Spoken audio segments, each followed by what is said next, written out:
আমরা গত এক মাসে প্রায় 100 কাছাকাছি ছিনতাইকারীকে গ্রেপ্তার করেছি।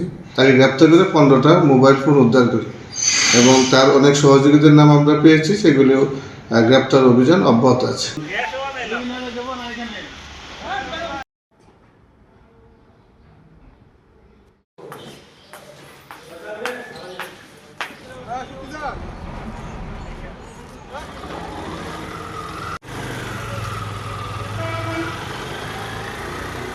ভৌগোলিক কারণে এখানে 3টা জেলার সীমান্ত থানা এবং এখানে রেল স্টেশন আছে, নদী বন্দর আছে, বিভিন্ন কলকারখানা থাকার কারণে অনেক বাসবান মানুষ আছে।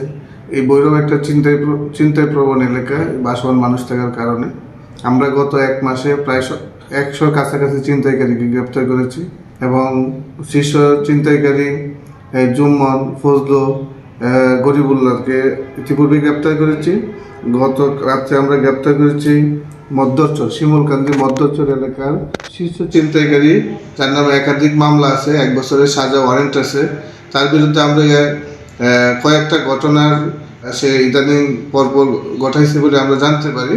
আমরা গোপন সংবাদের ভিত্তিতে অভিযান চালিয়ে তার কাছ থেকে তাকে গ্রেপ্তার করে 15টা মোবাইল ফোন উদ্ধার করি এবং তার অনেক সহযোগীদের নাম আমরা পেয়েছি, সেগুলিও গ্রেপ্তার অভিযান অব্যাহত আছে।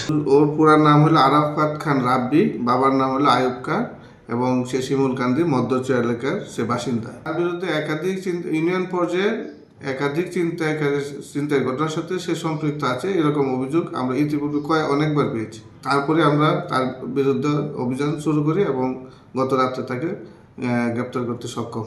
পুলিশি অভিযান অব্যাহত আছে।